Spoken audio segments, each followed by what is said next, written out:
Well, I'm going to be doing some work on my wife's computer today. She has very different usage than I do with her computer, but I do want to do some upgrades to it. I actually want to install Windows 8.1 on her computer because I've been using it on my computer, my main desktop, for more than a month now, and I think it's finally ready that I can use it on some of my other machines, so I bought a code for that. We're going to be upgrading her existing system, so there's not going to be a new processor. We're going to reuse some of the old hardware that's in that machine. This is the new stuff that we have for it, though. She basically only goes online and she does Photoshop. Now, she is an artist and she does professional level stuff, but you don't need a crazy beefy computer. She's been getting fine with a i3 3220 or something like that, and we're not going to change that i3 out. We're going to leave that as is. But there is a space confinement issue where this computer goes. And even though it's in a pretty small tower now, a Cooler Master tower, it needs to actually be in a little bit smaller of one ideally. So that's where this comes in, this Antec VSK 3000E. I ended up picking this up for 20 bucks on Amazon. I know it's a lowish end case. Of course, Antec cases are always alright. The metal's going to be thin, there's going to be sharp edges and stuff, but I think it's actually going to work well for this particular application, and most importantly, in my opinion, it's not ugly. It has a pretty plain faceplate, which I like. I don't like a lot of LEDs, I don't like crazy gaming looking cases, so it's a pretty plain Jane case, and I think that will be good. This is just a GeForce 610, I believe it is, just a basic video adapter. She has a really old GeForce 6600 or something like that in there right now, so I want to get that out of there, and I'll probably recycle that and use that in one of my low power office machines, because I have a few of those around and I like them because they have passive cooling. Instead of having a fan, they just have a big old heatsink, and that's actually kind of a nice thing, but I want to get her something a little bit better. And then the most important part of this whole thing is this Samsung 840 Pro SSD. It's the same one that I use in my main computer. Windows 8 boots up in probably 4 or 5 seconds on my main computer with this thing, so that's going to help out probably more than anything else we do. That's the biggest thing you could do to enhance the functioning of the system, the speed of the system. She mostly uses a NAS for all of the storage for her photos and projects that she's working on and stuff, so there's not a lot of storage built in this machine. I am going to keep, there's two ancient 250 gig hard drives that basically just have a local copy of the iTunes library, so she can have her own playlists and whatnot. And I think I will leave those in. They haven't died. I'm kind of waiting for them to die, but until they do, I'm just going to let them be. And then this case doesn't have any USB 3 ports on it, and although I would usually just buy a USB 2 media card reader, because there's really no point in wasting a USB 3 port on that. It's not going to be usable at all unless we use this, so she does need this for transferring stuff off of her camera. There's not really a lot of a performance boost, though, using USB 3, but it will give her a USB 3 port on the front of the computer, so that's good. We're just using a really small power supply. It's just a Corsair CX430. It's not the modular one because it doesn't even have very many cables on it. There's really no point in getting a modular one. And then a couple of 92mm fans for this, because I expect the fan that's in that case, it's probably horrific considering how cheap everything was here. So I'm going to get this cleared off. We'll go get the old computer and pull some existing components from it and get our build going here. So this is the current configuration of the machine. It has an i3. This is a Cooler Master Elite 350, I believe. It's an alright case. I don't like the LED in the front, and I probably will reuse it for an office computer. It's very small in of itself, but this new Antec case is even a little bit smaller, and I think it will work a little bit better. We're only using a micro ATX board, but I usually do buy full ATX cases because I reuse cases for a long time usually, and I like to have the flexibility of being able to put whatever board I want in there. So I mean, this case is not of the highest quality in and of itself. It's got a 500 watt Cooler Master power supply that came with the case. It's an alright power supply. It's worked. It's not super high quality, but it's worked. And then these are the old hard drives. I kind of want to pulling these out in a minute and see what we got. I'm not going to be reusing this Hyper 212 because it's kind of stupid to have something this big on this machine. She has 8 gigabytes of RAM. It's Corsair Vengeance RAM, DDR3, and that i3 processor. Now, she also is currently utilizing Wi-Fi upstairs in our house, and we're going to unfortunately have to keep using that for a while. I am going to put in an Intel NIC card because later this week I'm going to be running some Ethernet through the house, and I'm not a big fan of Wi-Fi for desktops at all, so I want to get Ethernet upstairs in our house. It's an old house, it was built in the 40s, so it doesn't have any Ethernet cable, but we're in the middle of doing some remodeling, so I'm going to get that taken care of, and I'm just going to put the card in right now.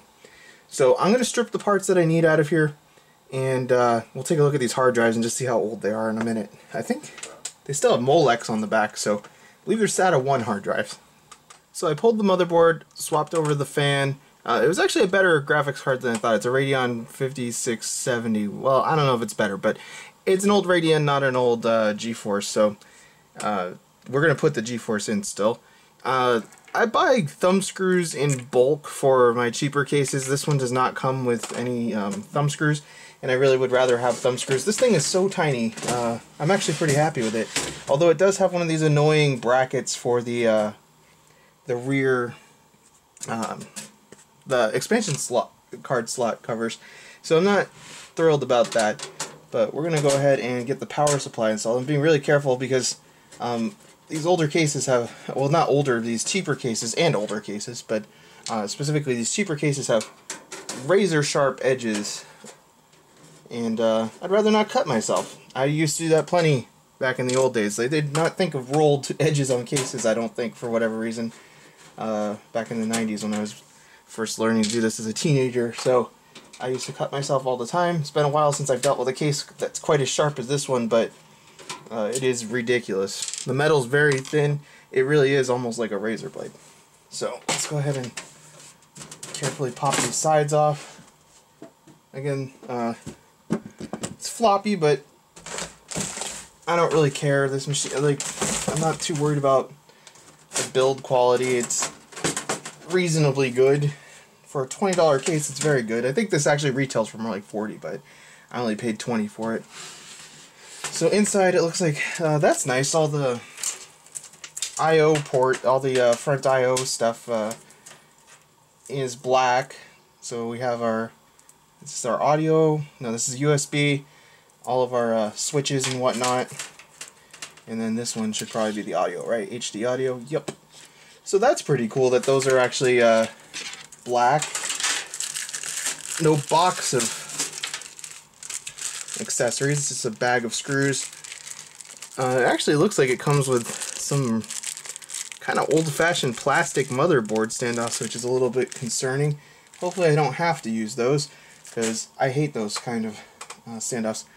Now we do have 2 5 and a 1/4 inch bays. What is this? It's a rivet that wasn't popped. This is a pop rivet. That's also encouraging. Well, if I find a missing rivet somewhere, and somewhere there should be a rivet and there's not, I know where it is. That's really funny. Hopefully it's just an extra. So, anyways, it's got 2 5 and a 1/4 inch bays. It's got 1 external, 3.5, 2 internal, and then it has, it looks like a spot for the SSD down here, which is good because I actually didn't think it had that, but apparently it does.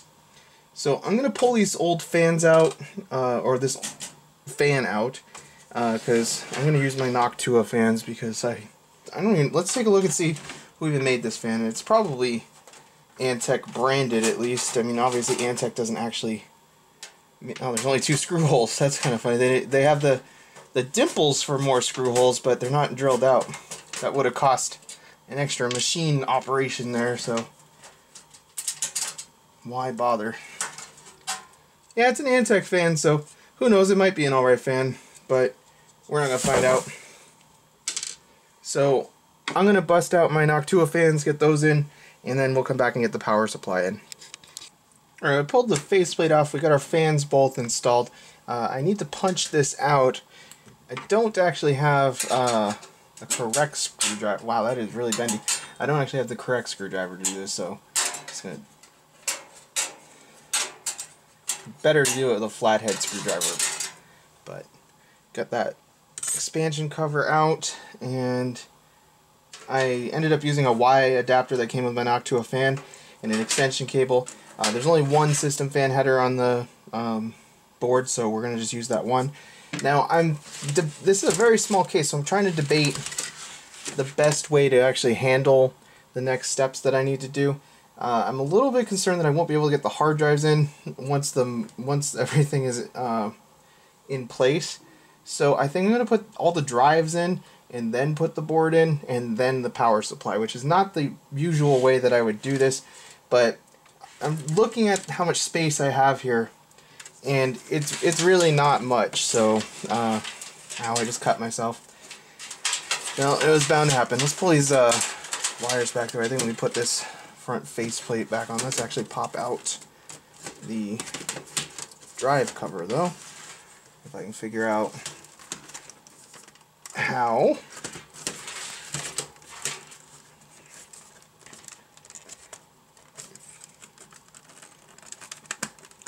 There's that one, and it looks like this gets clipped in like that, and it pushes in on the bottom there. Okay, I gotcha. So I'm actually going to leave that off for the moment. We're going to put some of the drives in, and well, actually I don't think no, I really don't need to leave it off. So it's going to be easier to put the drives in if I know where the alignment is going to end up coming out. So this clips in. Now it is a pretty good looking case, I think. I'm actually pretty happy, and the button's nice and clicky, which is always good. It feels like this is a little bit uneven. I think the case itself might be twisted a little bit. It's hard to tell. Hopefully it'll square itself back up.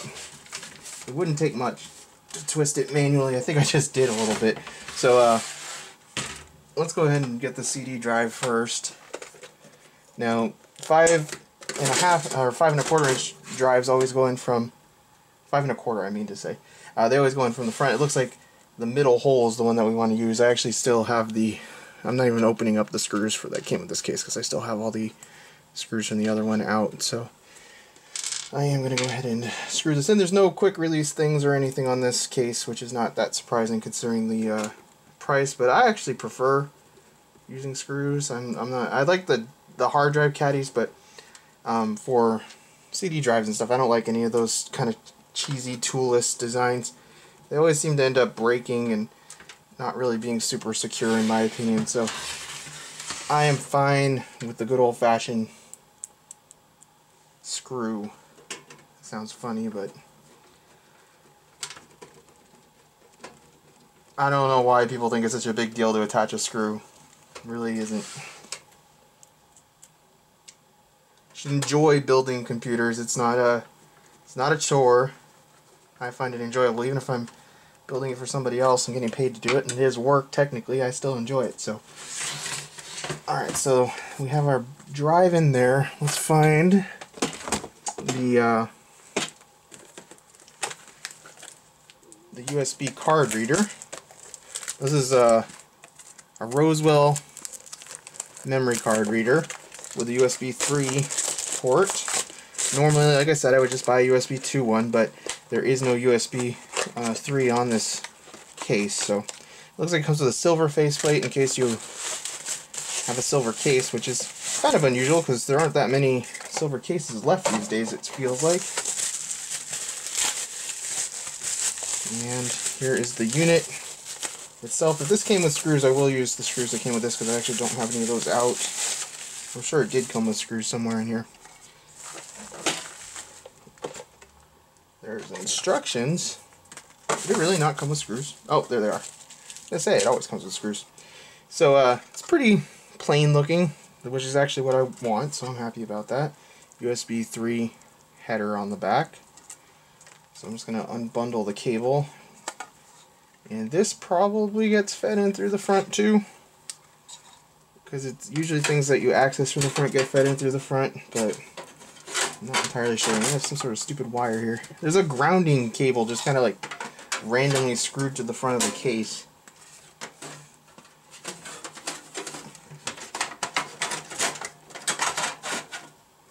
Alright, there we go. I put it in upside down.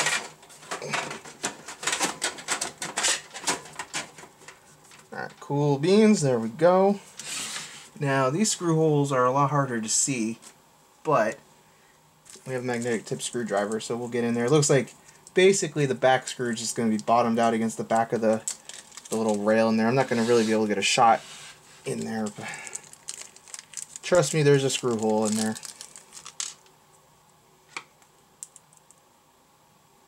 And this is where you really do need a magnetic tip screwdriver. It's very frustrating to try to get screws in something like this. And I'm just going to pull it all the way back. And I'm not putting these in quite all the way. I did snug that one.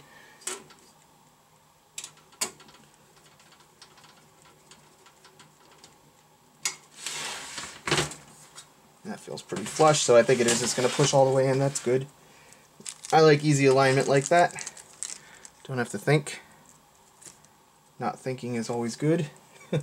Gets you in trouble sometimes, but not having to think, I guess, is good. Not thinking when you have to think is not so good. Doesn't seem quite even here. I have to come in here and push on the back side of this a little bit. Keep some pressure on it. There we go. I don't know how this got dusty already. Seems to be a real dust magnet, this case. There's a lot of dust in this room. This is my workshop room, and summertime here now, so in Oregon it gets pretty dusty during the summer. We don't get a lot of rain, oddly, for about, it's really only 2 months, but it dries out like crazy. Alright, so that's what it's going to look like pretty much in the front there. It's a pretty useful memory card reader. I actually like this one. It doesn't look too bad, and it is nice and flush, so cool. Now, the actual hard drives have me somewhat concerned about fitting everything in here, so I'm going to put those in now.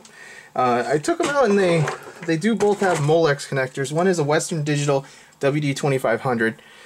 Is there a manufacture date? Western Digital usually has a manufacture date on it. May 2005. And they have a Hitachi Desk Star. And they have a date on here. February of 2006. So these have the old Molex and SATA connectors on the back. So, you know, these are definitely old drives, but they've been working just fine. I'm going to go ahead and continue to use them in this machine until they actually die, because why not? Now, I am slightly concerned about getting the motherboard in here too.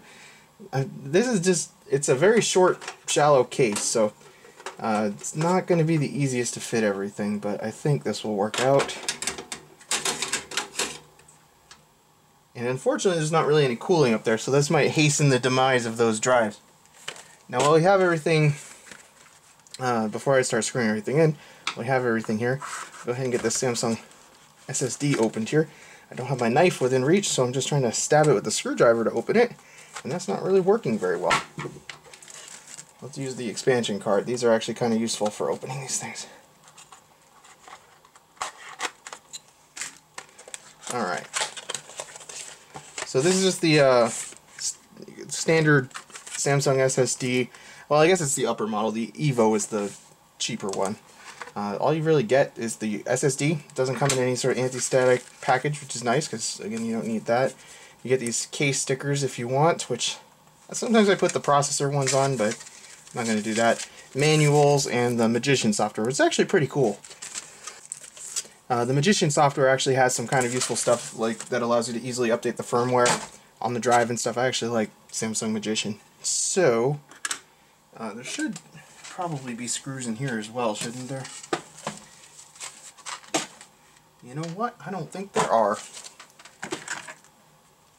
So I'm going to go find some screws for that, I guess.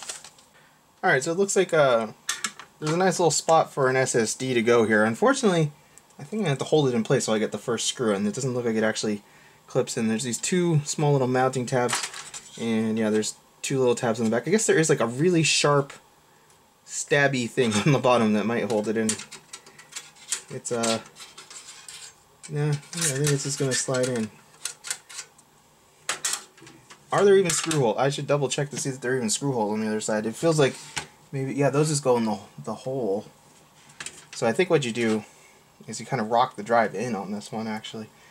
It has this sharp, pokey pin, and it feels like I'm supposed to just align the screw holes with that. Yep, and then just push it up into place. There it goes. Oh, it kind of clips in. That's actually kind of nice. That's not a bad design. It's a little hard to use, but it's not terrible. And we only need 2 screws instead of 4, so that's always nice, I guess.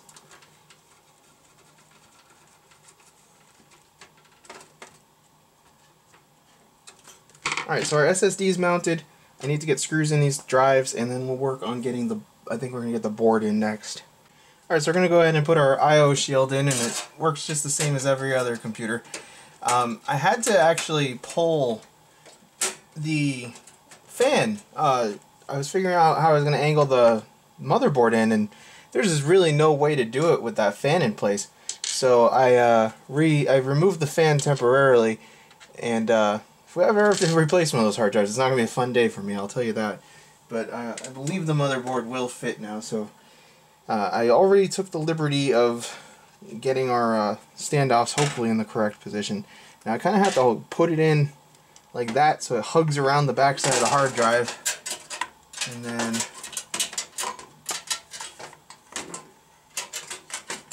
there we go. Get this position for one of the screws here. No! Magnet failed me. Well, let's get a different screw. And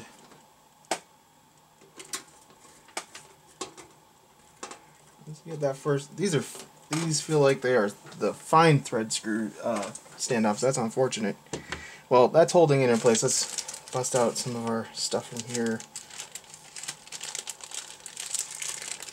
These are the rounded screws. I think it might be these screws that I need to use on this. Let's try one of these.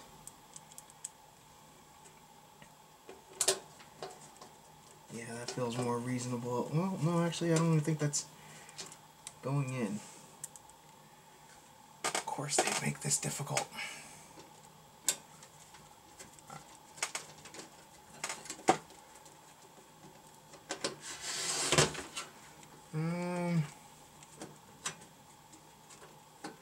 No, that is too big of a screw still.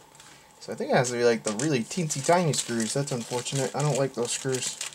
I could take out different. I have lots of motherboard standoffs, but I kind of already have everything positioned, so I don't really feel like removing stuff. Yep, it's the fine thread screws on this motherboard. This is the first case I've used in a long time that utilizes the fine thread screws. I'll tell you that much. Everything's a little weird about this case. So I need to have 5 more of these screws here and get that thing attached.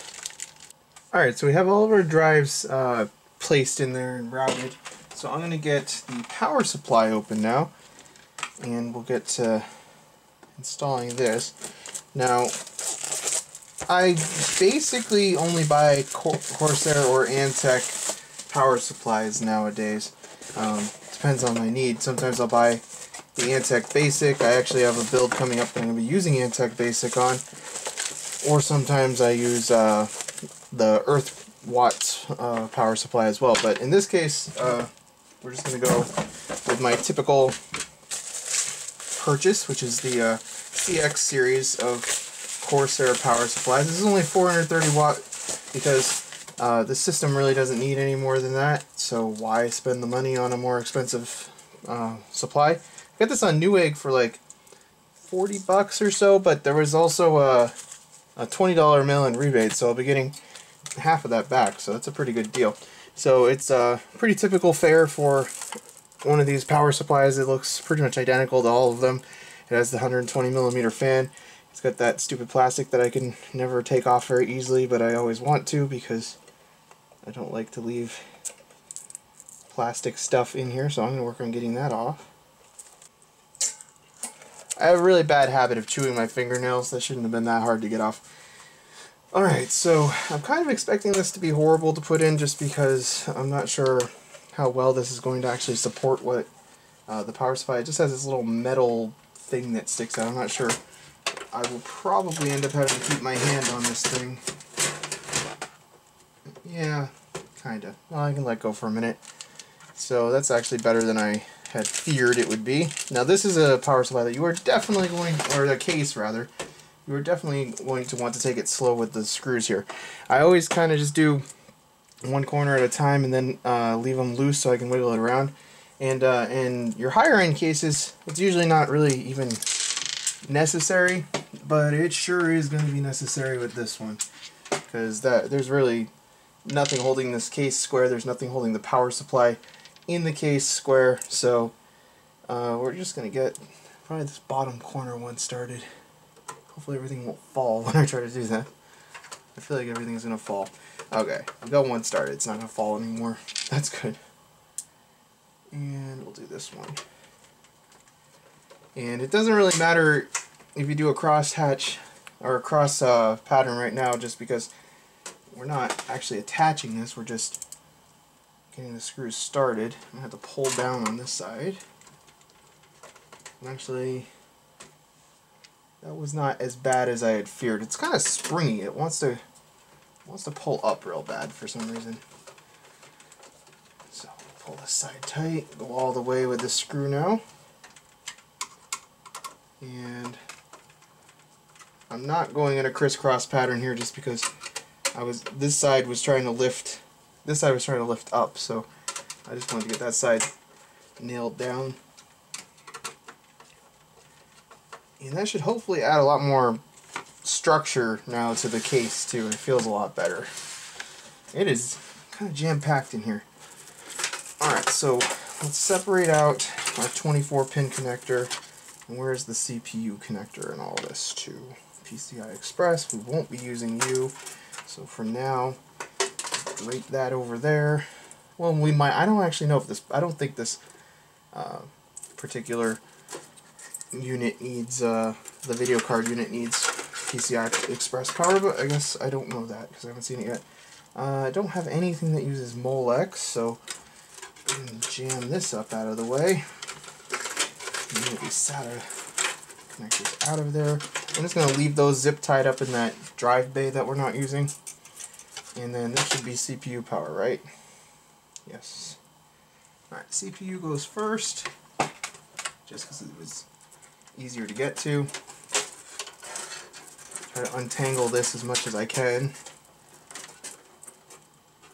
Now, unfortunately, that might be a little bit of a stretch. The SATA power, I might end up using the Molex with a SATA adapter on it because these three drives are close together, but there's only two connectors on each one of these SATA connectors, and the optical drive is way up top, so that might pose somewhat of a problem.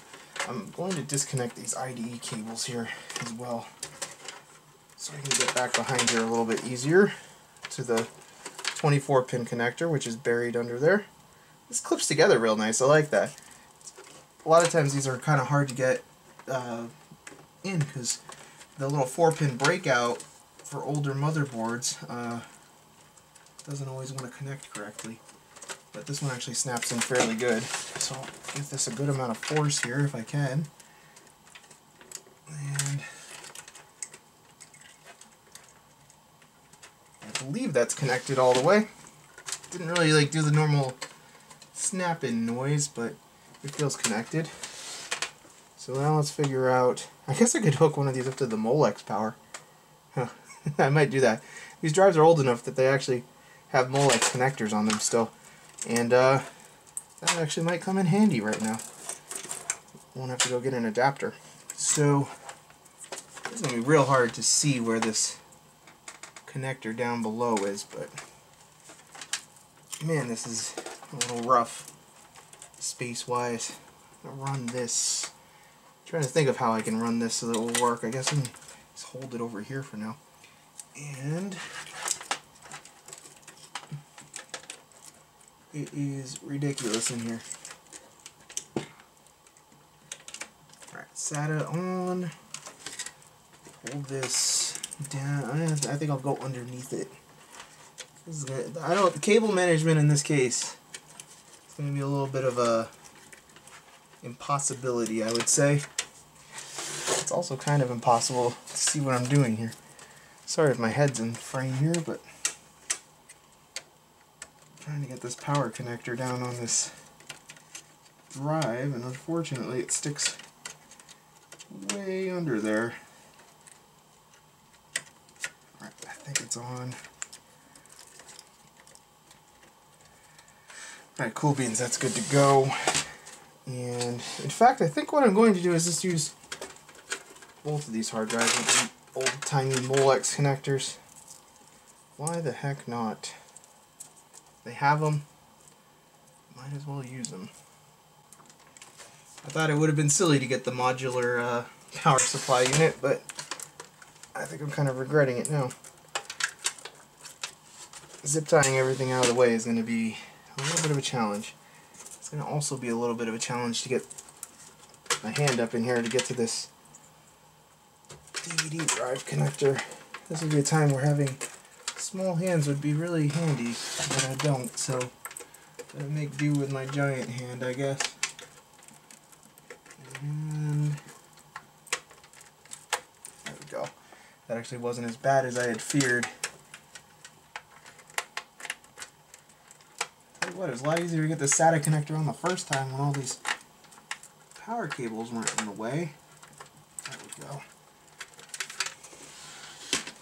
And I'm actually going to leave these two hard drives disconnected while I'm installing Windows anyway, because there is some data that I want to get off of one of these drives, and I want to make sure that that doesn't get deleted in the whole installation process. And I think I'll probably end up trying to bunch this up with some ties. I'm going to try to organize this a little bit better. Actually, let's figure out if we need that PCI Express first, because if we do, I want to know now. Come on. Isn't really a proper tool for this, using a network adapter as a way to open this box, but... And I got this off Newegg. It was one of their open box specials. It was like 30 bucks or something like that. And like I thought, it doesn't need a power connector, so we'll just go ahead and install that as is. It's a lot smaller than that older card. So, I'm going to tidy this up a little bit. I'll be back.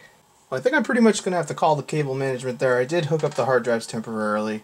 Now we just have the cards to install, which mostly have these little breakout things. And it looks like like I said, there's an annoying little bracket on the back of here that I have to remove, it looks like. And I'll go ahead and turn this so you can see.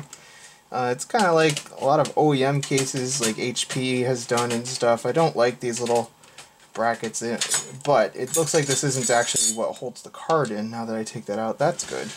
So the card still just screws in. I don't even understand what the point of that is then, but it's there. So we'll go ahead and pull this.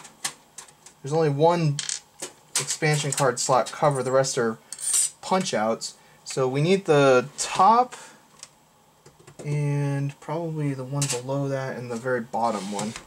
So we'll go ahead and put our screwdriver in and just give it a little bit of a twist here. Again, this is where you want to be careful to not cut yourself. These things are really sharp.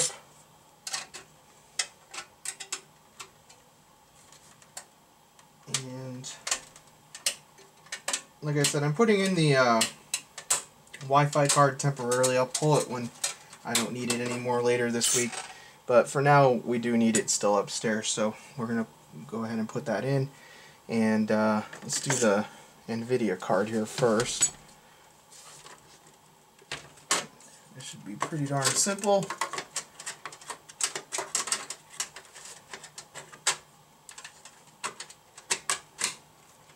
Alright, it's in. I'm not going to bother with the screws until I get them all in. This is a cheap wireless adapter. It works, you know, it's not the best. Like I said, I'm not a big fan of Wi-Fi for anything that's not mobile anyway. Just gonna not be lazy and finally get around to... I gotta just not be lazy and finally get around to installing the Ethernet in the upstairs part of my house. And I bought a whole lot of these for like $15 each. They're actually from Dell servers, from what I understand. They're just Intel Pro Gigabit network cards. I like them a lot better than the Realtek cards that are on these motherboards. I really don't like Realtek, or I like Broadcom more, but really any of those integrated Ethernet, I don't usually use them. I have lots of better cards lying around, so why not put them in every machine? Alright, so that is good to go. I'm going to go ahead and attach these now. These don't have any sort of stud on them like a lot of cards do, where it will actually hold it in place, so you kind of have to use one finger and hold it steady, but it's not a big deal. As far as the cheapness of this case goes, I actually think it's fine. The rough corners and stuff are a little crappy and all that, but generally I think the build quality is a lot better than I expected out of a $20 case. It's really not bad. I like this case just fine. So I'm actually thinking about buying a 4000 for another project, the VSK 4000E or whatever they call it, for another project, and this gives me a little bit more confidence in actually doing that, so I probably will. Come on, man. Whatever. That screw did not want to go in. My magnet even failed me. Alright, so our expansion cards are all in. I'm going to hold on to this right near this computer because I'm going to be putting that back in, like I said, later this week. Go ahead and put this stupid, kind of pointless plate back on. I guess it does keep the dirt out. It's kind of like some of the HP cases I've used in that way too. The expansion cards actually screw into a plate that sticks out the back. I'm sure they do this for cheapness reasons, because it keeps the whole back of the case flat. It doesn't have that usual stamped edge that most cases have. So that's probably why I'm sure it's just an easier thing to stamp out, but it seems to work alright. Now, I need to clip these little ends off of all these wire ties, but pretty much the next thing to do is just go ahead and turn the thing on. I'm going to do something that is probably going to doom this to not actually start, which is put one of the side panels back on. I'll leave this other side off for like an active stuff, but there's really no point to getting around to the back on this side anyway, because there's not really much accessible there. But it's bad luck, they say, to put your side panels back on anyway before you actually boot the machine. And it feels like the threading on this is slightly different, and it also doesn't seem to want to line up quite right. I'm not sure.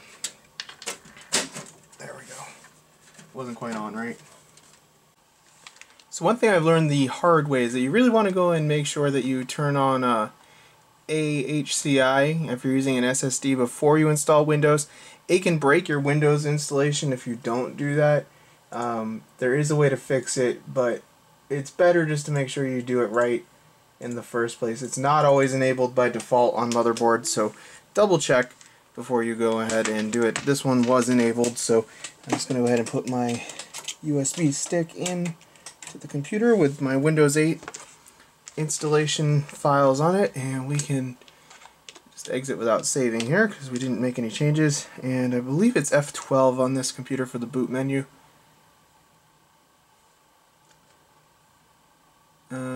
This is the Windows 8 stuff, or is it? Yeah, this is not what we want. Let's go ahead and try to get into the boot options here. That's because there's a Windows 7 hard drive still installed in this. So, where is my SanDisk? So we'll load up the installation here. Now, Windows 8 installation is a lot like really any Windows installation. I'm going to adjust this light here. It's a pretty straightforward process. It does take a little while. It seems like it's quicker than Windows 7 installation was, but it's doing something right now. It doesn't feel the need to tell me what it's doing, but it is doing something. There it goes. Now we get a little progress bar. Well, not a progress bar, but a little sign of life at least. And you'll have to forgive me, this monitor does have some issues. It's just my testing monitor on my workbench, so it's alright, but We want all of that. That all looks good. And install now. Let me zoom out here just a tad. So I'm going to go ahead and enter in my product key. I'll be back in a second. Alright, so despite my terrible typing skills, we're ready to go ahead and accept the agreement. Now, we want to go ahead and do a custom install. And which one of these? That's probably the Samsung drive there, I would imagine. Drive 0, drive 1. Yeah, that's got to be the Samsung one. So go ahead and create new partition. Actually, let's just see if it'll format it automatically here. Sometimes it does, sometimes it doesn't. Looks like it's going to. Alright, cool beans. So it just goes through the whole file copying process. This part is exactly the same as in previous Windows versions. Express. We will use custom settings. So, do you want PC? Yes. Windows Update, that's good. We do not want drivers for sure, because Windows has a really bad tendency to just break drivers. I don't use Windows drivers. Yeah, you can keep the apps up to date, and yeah, that's fine. Cool beans. Also cool beans. That's all fine and dandy. And you actually don't need to set up an account. I actually there is a way to do this with a local account, which I would rather do. It's no real reason. I don't really care that much if Microsoft has our info, but I mean they already have it for a million other things. But there's no reason to link this to my Microsoft account. So I'm gonna go ahead and get her stuff set up here, and I'll be right back. There are a couple applications that I have. Oh God.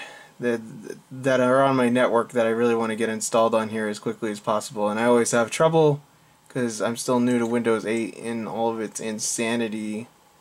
Like, where is just my computer in all this? Alright, we got WinRAR installed, so I'm extracting Classic Shell. This thing is pretty much mandatory in my opinion for Windows 8. It fixes the last few problems I actually have with Windows 8. So we want Classic Explorer, Classic Everything, and install. Yeah, that's definitely accessing the regular hard drive. That's irritating. No, maybe not.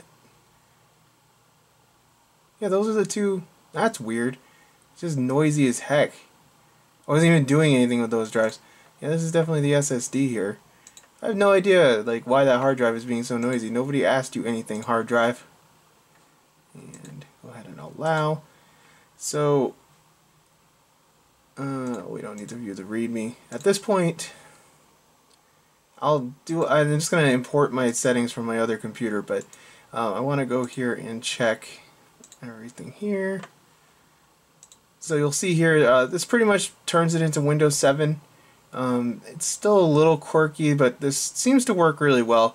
I have a lot of custom settings that I've done on my other computer, but I really do like how this makes it pretty much normal. As you can see here, everything seems to be recognized perfectly fine here. And we do want to go to the device manager and just make sure all of our drivers are up to date. Yeah, we have a lot of work to do here. So I'm going to get these drivers installed.